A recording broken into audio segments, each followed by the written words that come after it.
Good day everyone, my name is Pang Xingying and today I will be presenting my individual assignment for business ethics and sustainability. In this presentation, I will apply Aristotle virtual ethics to analyze a real workplace moral issue and examine how virtues can be cultivated through the golden mean. Now let's talk about our story.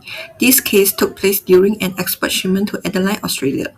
The shipment involved two containers, one 40 foot and one 20 foot, being sent to a sister company. Since the vessel departure date was fixed on 6 June, empty containers were arranged to arrive at the factory early on 29 May to ensure sufficient preparation time. The key individuals involved were Individual A, the production manager, and Individual B, the company director. The moral issue began when Individual A failed to complete production on schedule due to poor planning and manpower shortages. Instead of taking responsibility, he falsely blamed the supply chain department by claiming that raw materials arrived late.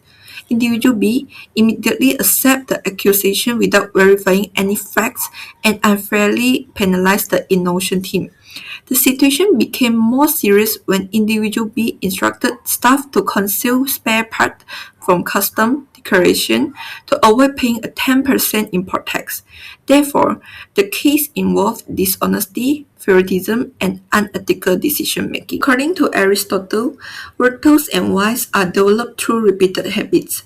Individual A regularly shift blame to other departments whenever production targets were missed. The first vice identified is deception or insincerity because he fabricated information regarding raw materials delivery and conceals the true reason for the delay.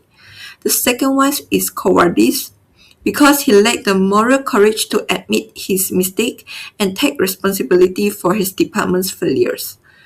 This repeated action revealed weaknesses in both honesty and courage. Individual B also demonstrated repeated unethical behavior. He routinely made impulsive decisions, showed strong bias towards selected managers, and was willing to bypass legal requirements for financial gain. The first vice identified is favoritism, because he showed excessive partiality towards Individual A without objectively verifying the facts. The second vice is impatient because he makes snap judgment and assign blame without taking sufficient time to review evidence. These habits indicate deficiency in fair and rational leadership. According to Aristotle, virtues lie between two extremes which called the golden mean. Looking at the first graph, the virtue of honesty lies between the deficiency of deception or insincerity and the excess of crude honesty. In this case, Individual A deliberately lied to upper management and concealed the real cause of the shipment delay. As a result, he falls on the deficiency side of honesty because his action was dishonest and misleading. Moving to the second graph, the virtue of courage lies between cowardice and recklessness. Instead of taking responsibility for the production delay, Individual A shifted the blame to another department to protect himself. This demonstrated a lack of moral courage to admit mistakes and face the consequences. Therefore, he also falls on the deficiency side of courage. Overall, Individual A behaviors reflect deficiency in both honesty and courage, which contribute to the ethical issue in this case. Next, we analyze Individual B using Aristotle's golden mean. In the first graph, justice lies between injustice and favoritism. By favoring Individual A without verifying the facts, Individual B falls on the excess side of justice. In the second graph, patience lies between apathy and impatience.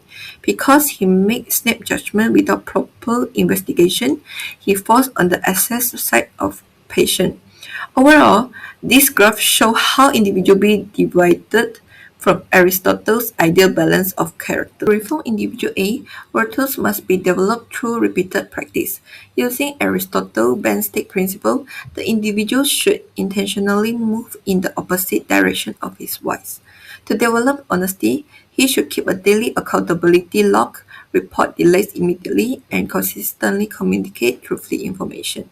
To develop courage, he should admit mistakes during weekly reviews, avoid blaming others, and reflect on fear-driven decisions.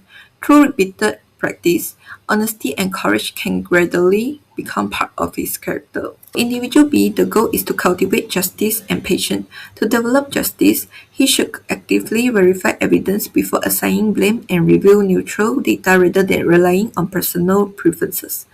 To cultivate patience, he should implement a mandatory 24 hours review period before making important judgment and intentionally delay emotional reaction. Finally, he should strengthen ethical compliance by consistently prioritizing legal and ethical standards over personal or corporate convenience. According to Aristotle, repeated virtuous action eventually form a virtuous character. In conclusion, this case highlights how character deficiency can lead to unethical workplace behavior. Individual A demonstrated deception and cowardice, while individual B exhibited favoritism and impatience. Through practicing honesty, courage, justice, and patience, both individuals can become more virtuous professionals.